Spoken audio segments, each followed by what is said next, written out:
கேள்வி பார்வையாளருக்கு வணக்கம். இன்றைய நேர்காணலில் நம்மோடு இணைந்திருப்பவர் அண்ணா திராவிட மக்கள் முன்னேற்ற கழகத்தின் பொதுச் செயலாளர் வழக்கறிஞர் பசுமன் பாண்டியன். சார் வணக்கம். சார் வணக்கம். சார், யார் பாண்டியன் என்ற சர்ச்சை கடந்த ஒரு வாரமாக சீமானுடைய பேச்சை தொடர்ந்து தென் மாவட்டங்களில் ஒரு பதற்றமான சூழலில் விளைவிக்கிட்டு இருக்கு. குறிப்பாக பார்த்தோம்னா தேவேந்திர வேளாளர் தான் பாண்டியன்ற மாதிரியான ஒரு கருத்து சீமான் தெரிவித்ததுலேருந்து தென் மாவட்டத்தில் சில முக்குளத்தோர் அமைப்பை சார்ந்தவர்கள் அவருக்கு எதிராக கோஷம் எழுப்புறாங்க. அதைத் தொடர்ந்து தேவர் ஜெயந்திக்கெலாம் வர முடியாதுன்ற ஒரு கருத்துன்னு சொல்லியிருந்தாங்க. நான் வருவேண்டா, நீங்கள் என்ன பண்ணுவீங்கன்னு பார்ப்போன்ற மாதிரியான கருத்தை சீமான் அவர்கள் தெரிவிச்சிருந்தாங்க. இந்த சம்பவம் தொடர்ந்து இப்படியே போய்கிட்டு இருந்தால் தென் மாவட்டத்தில் என்ன மாதிரியான சூழ்நிலை நிலவுங்க சார்? பலே பாண்டியான்னு ஒரு படம் வந்துச்சு. அது மாதிரி சீமான் ஒரு பெரிய கோழை, ஒன்றா நம்பர் கோழை. தமிழகத்தில் சீமான் மாதிரி கிடையாது, புருடா மன்னன். தென் மாவட்டத்தை பொறுத்தளவில் தேவேந்திர குல மக்களாக இருந்தாலும் சரி, தேவர் மக்களாக இருந்தாலும் சரி, அருந்ததி மக்களாக இருந்தாலும் சரி, தலித்து மக்கள் அனைவரும் ஒற்றுமையாக தான் இருக்காங்க. அங்கொன்றும் இங்கொன்றும் தனிப்பட்ட பகை தான் இருக்குமே தவிர சீமான் நினைக்கிற மாதிரி பெரிய சாதி கலவரத்தை உருவாக்கிடலாம், திராவிட மாடல் அரசுக்கு ஒரு குடைச்சல் ஏற்படுத்தலாம் அப்படின்னு அவர் கருதுறார். அவர் ஆர்எஸ்எஸ் உடைய அடிவரடி. நாக்பூரில் பெட்டி வாங்கிட்டு பாஜகவுடைய பி டீம் தான் சீமான். இதை நாங்கள் பலமுறை சொல்லிட்டோம். எந்த வடிவத்திலாவது தமிழ்நாட்டில் ஒரு சாதி கலவரம் வரணும், அதுக்கு அவர் கட்சி நடத்துகிறாரு. அது நாம் தமிழர் கட்சி அல்ல, அது ஒரு கட்சி, ஜாதி கட்சி தான். அது ஒரு சாதி கட்சி, சீமான் நடத்துகிற ஒரு சாதி கட்சி. அந்த சாதி கட்சி பின்னணியில் தான் அவருக்கு மிகப்பெரிய தமிழகத்தில் கூட மிகப்பெரிய தொலைக்காட்சி தினசரி அவரை காட்டாத நாளே கிடையாது. 24 மணி நேரம் செய்தி ஒளிபரப்பில் அவர் இல்லாத நேரமே இல்லை. அப்போ அவர் எந்த சாதின்னு தெரிஞ்சுக்கிறங்க. நம்ம சாதிக்கு அப்பாற்பட்டார். சமூக நீதி, யார் பாதிக்கப்பட்டாலும் அந்த மக்களுக்காக குரல் கொடுக்குறோம். நம்ம அவர் ஒரு சாதியில் இருக்கிறார்ல, அந்த சாதி மக்களுக்காகவும் அவருடைய இழிவை போக்குவரத்துக்காகவும் போராடுகின்ற பெரியார் வழியில் வந்தவங்க நம்ம. ஆனால் அவரை ஒரு சாதி தீனி போட்டு வளர்க்குது. தமிழ்நாட்டிலே நம்பர் 1 பத்திரிக்கை, தினசரி பத்திரிக்கை, அவர் படம் போட்டு அவருக்கு செய்தி போடாத நாளே இல்லை. அந்த கழிவு பத்திரிக்கை மாதம் மாதம் கோடான கோடி ரூபாய்க்கு விற்பனை ஆகுது. அந்த கோடான கோடி ரூபாய் அவனுக்கு போய் சேருது. தென் மாவட்டத்தில் மிகப்பெரிய மணல் மாபியா அந்த ஜாதியை சேர்ந்தவர். அவருக்கு பலம் கொடுக்குறாரு. இவர் முதலமைச்சர் ஆயிடுவார்னு நினச்சிக்கிட்டு ஜாதி கலவரத்தை உருவாக்குறதுக்காக நான் சொல்கிற அந்த தினசரி பத்திரிக்கை பிஜேபி ஆதரிக்குது. நான் சொல்கிற அந்த தொலைக்காட்சி பிஜேபி ஆதரிக்குது. பிஜேபி ஆதரிக்கிறவங்கிட்ட பணம் வாங்கிட்டு அவன் ஊக்குவிக்கிறான்னா காரணம் என்ன? சீமான் பி டீம். பிஜேபிட்ட பணம் வாங்கிட்டு வேலை பார்க்குற பிஜேபியின் மாமா தான், மாமா வேலை பார்க்குறது தான் சீமான் பிஜேபி. இப்படி தான் நான் சொல்ல முடியும். ஒரு தலைவர்களுடைய நினைவிடத்துக்கு வீர வணக்கம் செலுத்த செல்லுகின்ற பொழுது அவருடைய வீரத்தை, அவருடைய தியாகத்தை பேசணும். தென் மாவட்டங்களில் ஒரு 60 வருஷம் 70 வருஷத்துக்கு முன்னாடி ஒரு இரத்த கலவரம் ஏற்பட்டிருக்கு. அறிந்தோ அறியாமலோ, புரிந்தோ புரியாமலோ நடைபெற்றிருக்கு. அது ஒரு காயம், அந்த காயம் வடுவாயிடுச்சு. இப்போ சீமா என்ன நினைக்கிற, அந்த வடுவை குத்தி ரணமாக்கி காயமாக்க நினைக்கிற. அது நடக்காது. இது பெரியார் மண், இந்த மண்ணில் நடக்காது. அதனால இப்போ என்ன ஆராய்ச்சிக்கு போகிற, பாண்டியன் யாரு, இது தேவையா, நீ தான் சர்டிஃபிகேட் தருவியா பாண்டியாருன்னு? ஏற்கனவே இது மாதிரி பேசியிருக்கேன். தமிழன்னா யார்? நான் சீமானை கேட்குறேன்.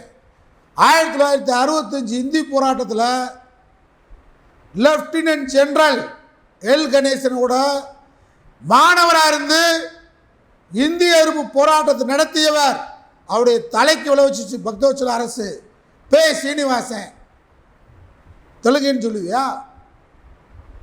65 மொழி போராட்டத்தில் கலந்து கொண்டு ஈழ போராட்டத்தில் உனக்கு முன்னால் பிரபாகரன் இருந்து முழுமையாக பிரபாகரனுக்காக வாழ்நாளை அர்ப்பணித்த வைகோவை தெலுங்குன்னு சொல்லுவேன் நீ. இங்கே பூர்வ குடிமக்களான அருந்ததிய மக்களை வந்தேரின்னு சொல்கிற ஈரோடு கிழக்கு இடைத்தேர்தலில். இப்போ என்ன சொல்கிற, நீ சர்டிஃபிகேட் தரணும் யார் தமிழ்ன்றதுக்கு, நீ தமிழ்நாடா? நீ தமிழனா? முதல் உடனே கேட்குறேன்.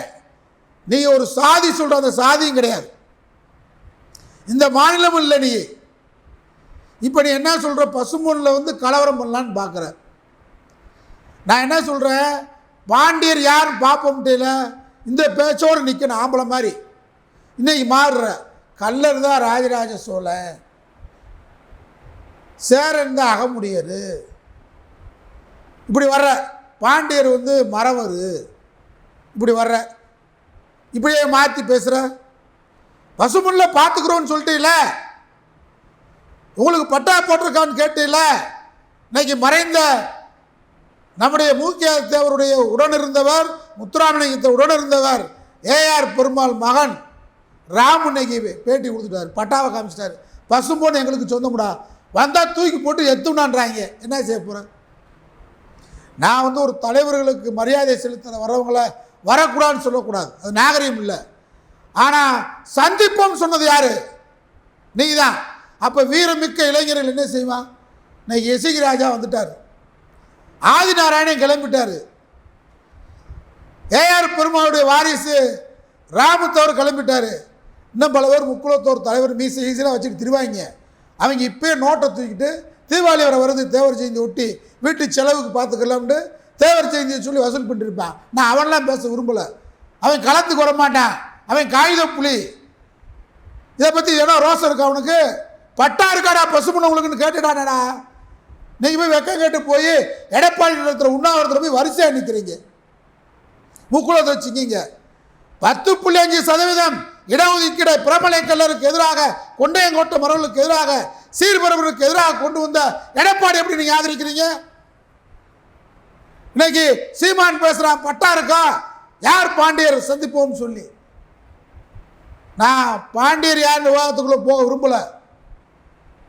நீ சர்டிஃபிகேட் தரணுமா? அக்மார்க்கு நீ தான் நெய்ன்னு போட்டு சர்டிஃபிகேட் தரணுமா? யார் பாண்டியர்ண்டு, யார் தமிழன் கொடுக்கணுமா? உன்னை தூக்கி போட்டு எத்திருக்கணும். என்னைக்கு வந்தேரின்னு சொன்னா பாருங்க, அருந்ததிய மக்களை அவங்க அடிச்சிருக்கணும், அவனை விட்டுட்டாங்க. இப்போ வர்றேன், இங்கே வர்றேன். ஏன்னா இங்கே கல்லையும் ஒற்றுமையாக இல்லை, மரவர் ஒற்றுமையாக இல்லை, சேர்வார் ஒற்றுமையாக இல்லை, முக்குளத்தோர் 3ஆக பிரிஞ்சு கிடக்கேன், அடிப்போம்னு வர்றேன். ஆனால் எந்திரிச்சிட்டான். எசகி ராஜா அறிவிச்சிட்டார், பசுமனுக்கு வா, பாண்டியன் யான் பார்ப்போம்னு சொல்லிட்டாரு, படைவட்டால் திரட்டும் விட்டாரு. நீ மட்டும் மன்னிப்பு கேட்காம வந்துட்டு திரும்பிட்டாக்க நான் ஒன்றையே பாண்டியன் ஒத்துக்கிறேன்டா. இன்னைக்கு சொல்லியிருக்காரு, கல்லர்கள் வந்து சோழர்கள். ஏன் சொல்கிற? பேச்சில் நில்லு. அவன் பேச்செல்லாம் பாருங்க. விநாயகர் சதுர்த்தி கொண்டாடக்கூடாது. விநாயகன் யார்? பார்வதி குளிக்கும் போது பார்வதியின் அழுக்கு 5 டன் அழுக்கு, அந்த அழுக்குக்கு பிறந்தவன் தான் விநாயகர். சொன்னவன் இந்த நாய் தான், நாரவாயி. அப்புறம் என்ன சொல்கிறது? இப்போ எங்கள் முருகப்பெருமானுடைய அண்ணன், நாங்கள் கொண்டாடுவோம். கொண்டாடு ஆட்டம் போடுற மனைவிலாம் வீட்டில் குத்தாட்டம் போடுறாங்க விநாயகர் சதுர்த்தி அன்னைக்கு. இவன் ஒரு களவாணி பையன் தமிழ்நாட்டில் பூந்துக்கிட்டு ஆமக்கறி திண்டவே இல்லை சொல்லுவாங்க அந்த காலத்தில். ஆமை பூந்த விட உருப்படாத மாதிரி ஆமை மாதிரி அரசியலில் பூந்துருக்கான். ஆனால் பசும்பொன் நிகழ்ச்சியோட இவருடைய அரசியல் அழிவுக்கு வரும். அது எந்த மாற்றம் இல்லை. எச்சரிக்கை விடுற மாதிரியான கருத்தாக இருக்கு. நான் எச்சரிக்கை விடலை. எனக்கு பசும்பொனுக்கு வரட்டும், அவருடைய தியாகத்தை பேசட்டும். நீ அங்கே வந்து பெரியாருக்கும் தேவருக்கு முடிச்சு போட்டு விட பார்க்குறேன். அப்படி பேசுனா நான் என்ன கேட்குறேன்? இமானுவேல் கொலை வழக்கில் தேவர் குற்றவாளியா நிரபராதியா? சீமான் பதில் சொல்கிறான். பசும்பொன்னில் பதில் சொல்லு, விருதுநகரில் பேசு, தூத்துக்குடியில் பேசு, சாத்தூரில் பேசு, விருதுநகரில் பேசு, கோயில்பேட்டில் பேசு, நாகர்கோவிலில் பேச முடியுமா? நான் பேசுகிறேன். பச்சை தமிழர் காமராஜரை நாங்கள் ஆதரித்தோம், அவருடைய தியாகத்தை போட்டுக்கிறோம். காரணம், ராஜாஜி கொண்டு வந்த குலக்கல்வி திட்டத்தில் 5000 பள்ளிக்கூடங்களை மூடினார். பச்சை தமிழர் காமராஜர் 15000 பள்ளிக்கூடங்களை கொண்டு வந்தார். இதை நான் உசிலம்பட்டிலையும் பேசுவேன், செல்லம்பட்டிலையும் பேசுவேன், சிவகங்கையிலையும் பேசுவேன், பசும்பொன்னிலையும் பேசுவேன். ஆனால் நீ முத்துராமலிங்கத்தருடைய தியாகத்தை, காமராஜர் முத தேர்தலில் நிற்பதற்கு இன்னும் அன்றைக்கி பட்டதாரியாக படித்த பட்டதாரியாக இருக்கணும், இல்லாட்டி வீட்டு வரி கட்டக்கூடிய பட்டதாரியாக இருக்கணும். ஆட்டுக்குட்டி தன்னுடைய ஆட்டுக்குட்டிகளை தேவர் கொடுத்து வரி கட்டி அவரை தேர் நிற்க வச்சார். இந்த வரலாறை விருதுநகரில் சீமான் பேசணும், தூத்துக்குடியில் பேசணும், திசைமலையில் பேசணும், களிக்காவிலையில் பேசணும், சாத்தூரில் பேசணும், கோயில்பேட்டில் பேசணும். நீ உசிலம்பேட்டில் வந்து முத்துராமலிங்க மூக்கையா தேவர் யார், முத்துராமலிங்க தேவர் எங்களுக்கு கொல்லந்தரில் ஊசி வித்துட்டு போறியா? நாங்கள் எல்லா ஊர்லேயும் காமராஜர் தியாகத்தை பேசுவோம், அம்பேத்கருடைய அரசியல் சட்ட அறிவை பாராட்டி பேசுவோம், வஉசி புகழை பேசுவோம், கட்டபொம்மன் தியாகத்தை பேசுவோம், தேவர் தியாகத்தை பேசுவோம். நீ வந்து முடிச்சு போடுற வேலை சாதி கலவரத்தை உருவாக்குறவளை பார்க்குற. இங்கே நடக்காது. ஏற்கனவே சாதி கலவரம் முதுகுளத்தூர் நடந்திருக்கு. கீழத்தூரில் கண்ணை கட்டி சுட்டாங்க. யார் ஆட்சியில், யார் முதலமைச்சராக இருக்கும்போது, யார் போலீஸ் துறை அமைச்சராக இருக்கும்போது சுட்டாங்க அப்படின்னு வரலாறு சீமான் பேச தயாரா? கீழத்தூரில் கண்ணை கட்டி மறவர்குல மக்களை சுட்டார்களே இன்றைக்கு காங்கிரஸ் ஆட்சியில், அவங்களுக்கு நினைவு தினம் கொண்டாடுறதுக்கு சீமான் வந்து இமானுவேல் சேரனுக்கு பேசினது மாதிரி கீழத்தூரில் கையும் கண்ணையும் கட்டையும் அதிகாலையில் சுட்டு கொண்டார்களே, அதை பற்றி பேசுறதுக்கு சீமான் தயாரா? இமானுவேல் படுகொலையை பற்றி பேசுவதற்கு தயாரா? நாங்கள் இதெல்லாம் தயார் இல்லை. தப்போ சரியா நடந்து முடிந்த கதை. இங்கே சமய நல்லிணக்கம், அண்ணன் தம்பிகளாக சகோதரர்களாக அனைத்து சமூக மக்களும் வாழணும்னு நினைக்கிறோம். அதை திராவிடம் செஞ்சிருக்கு. நாங்களாம் திராவிடத்தில் பயணிக்கிறோம். இல்லை, திராவிடம் தான் எங்களை பிரிச்சுன்னு அவர் சொல்கிறார். யார் இப்படி திராவிடம் எங்கேயா? நாங்கள் இமானுவேலுக்கு போகிறோம், முத்துராமலிங்க தேவருக்கு போகிறோம், காமராஜருக்கு போகிறோம், வஉசிக்கு போகிறோம், அம்பேத்கருக்கு போகிறோம், கக்கனுக்கு போகிறோம். எங்கேயாவது போய் கக்கன் தியாகத்தை எளிமையை சொல்லுவோம். காமராஜருடைய பச்சை தமிழர் காமராஜன் பேசிட்டு வருவோம். முத்துராமலிங்கத்துடைய தியாகத்தை, அவருடைய விடுதலை வேட்கையை பேசிட்டு வருவோம். ஆனால் ஒன்றைய மாதிரி ஊருக்கு போய் உசிலம்பேட்டில் போய் முத்துராமலிங்கத்தை ஒரு சொத்தை கொடுத்தாரு, பெரியார் வந்து கல்யாணம் முடிச்சாருன்னு வரலாற முடிச்சு போட பார்க்குறியே, முடிச்சு நிற்குமா? நாளைக்கு முத்துராமலிங்கத்தோட ஜெயந்திக்கு வந்து பாரு, பாதி பேர் அதிமுக வச்சு கேட்டிருப்பான், பாதி பேர் திமுக வச்சு கேட்டிருப்பான். அனைவரும் மரியாதை கொடுக்கக்கூடிய தலைவர் முத்துராமலிங்க தேவர். சாதிகளுக்கு அப்பாற்பட்ட தலைவராக மதிக்கிறான். கோடான கோடி பேர் வர்றான். நீ பழைய கணக்கை, பழைய பகையை மனதில் வைத்து கொண்டு சீமான் சாதி வெறியோடு பசும்பொன்னில் கலவரத்தை உருவாக்க வேண்டும், முதுகுளத்தூர் கலவரத்தை மீண்டும் தொடங்க வேண்டும் என்ற சாதி வெறியோடு தான் பாண்டி என்ற வரலாறை பேசியிருக்கின்ற பகிரங்கமாக குற்றம் சொல்கிறேன். ஆனால் ஒரு எண்ணம் நடக்காது. முக்குளத்தூர் இளைஞர்கள் அமைதி காக்கணும். எஸ்சிக்கு ராஜா கொந்தளிக்கிறாரு, ஆதிநாராயணன் கொந்தளிக்கிறாரு, ஏஆர் பெருமாளுடைய பேரன் கொந்தளிக்கிறாரு. இன்னும் சில முக்குளத்து சிங்கம்லாம் இருக்குது, வசூலில் இருக்குது, தேவர் ஜெயந்தி வசூல் கமிட்டியில் இருக்குது. அவங்கள பற்றி கவலை இல்லை. இளைஞர்கள் இன்றைக்கு முகநூலில் பார்க்குறேன், கட்சவின்னு அழைக்கிற வாட்ஸ்அப்பில் பார்க்குறேன், இளைஞர்கள் கொந்தளித்து போயிருக்கேன். ஆறா பாண்டிய பாப்பம் இல்லடா பாப்பம் சொல்கிறான். நான் தமிழக அரசுக்கு உளவுத்துறைக்கு என்ன சொல்லிக் கொள்ள வருகிறேன், அமைதியாக பசும்பொன்ல நடந்து முடிஞ்சிட்டு இருக்கு. இவை மீண்டும் இமானுவேலுடைய நினைவிடத்தில் தேவையில்லாத சர்ச்சை. தேவேந்திர மக்கள் அமைதியாக இருக்காங்க, அவங்க இந்த சர்ச்சையை விரும்பலை, தேவர் மக்கள் விரும்பலை. ஆனால் நீ பழைய பகையை, அது சொல்கிறேன் புரியும் சீமானுக்கு, ஏதோ ஒரு பகையை மனசில் வச்சுக்கிட்டு முடிந்து போன கதையை தொடர நினைக்கிற, முதுகுளத்தூர் கலவரத்தை உருவாக்க நினைக்கிற, நினைச்சா நடக்காது, நடக்க விட மாட்டான். பசும்பொன்னுக்கு நீ பகிரங்கமாக மன்னிப்பு கேட்டு வராட்டினா உண்மையான பாண்டியர்கள் உன் எலும்பை எண்ணுவார்கள். அதில் மட்டும் மாற்றம் இல்லை. தப்பிச்சுக்க. ஒன்று மன்னிப்பு கேட்டு, இல்லை தமிழக அரசு தடை செய்ய சீமானு வர்றத, இல்லை பசும்பொன்னுக்கு வந்தால் சீமானு கிட்ட அவர் தான் சவால் விட்டுருக்காரு. நாங்கள் விடலை, நாங்கள் தூண்டி விடலை. ஆனால் எலும்பு எண்ணப்படும். பாண்டியன் யார் உண்மையான பாண்டியன் எலும்பை தோண்டினாங்கன்னு தெரியும். கீழடி அகழ்வாயில் தோன்ற மாதிரி உன்னை தோண்டி பார்ப்பான் பாண்டியன் யாருன்றத. அப்போ உன்னை தோண்ட வேண்டியது வரும். அப்போ தோண்ட வேண்டாம், வன்முறை தான் வெடிக்கும். வன்முறை விரும்பலை. நீ தான் இப்போ கேட்ட யார் பாண்டியன் பார்ப்பான், உங்களுக்கு பட்டா போட்டிருக்கான்ட்டாரு. இன்னும் ஏஆர் பெருமாள் மைன்னு சொல்லிட்டார், பட்டா எங்களுக்கு தாண்டாட்டாரு, அவங்களுக்கு தான் உண்டு. அப்போ பட்டா இடத்துக்குள்ள கிரிமினல் ட்ரெஸ் பாஸாக உள்ளே போக்குற. அவங்க விரும்பினாதான் தேவையான இடத்துல போய் நீ மரியாதை செலுத்த முடியும். விரும்பலைன்னா யார் வேணாலும் போக முடியாது. இப்போ நீ என்ன கலவரத்தை உருவாக்க நினைக்கிற? மரியாதையாக பாண்டியர் சர்ச்சையை நான் பேசியது தவறுன்னு மன்னிப்பு கேட்டு, மன்னிப்பு கேட்காத பட்சத்தில் என்ன பண்ணலாம்?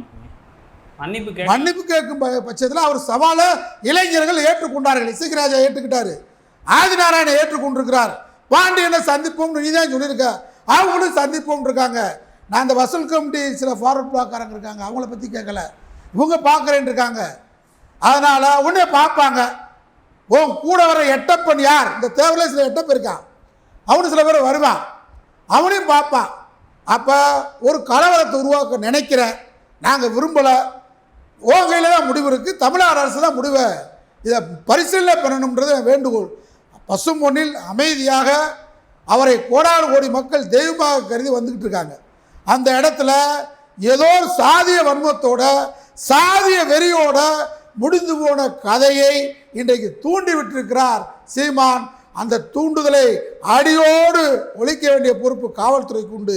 இல்லை என்றால் முக்குளத்து இளைஞர்கள் சந்திப்பார்கள், பாண்டியன் யார் என்பதை பசும்பொன்னில் நிரூபித்து காட்டுவார்கள்.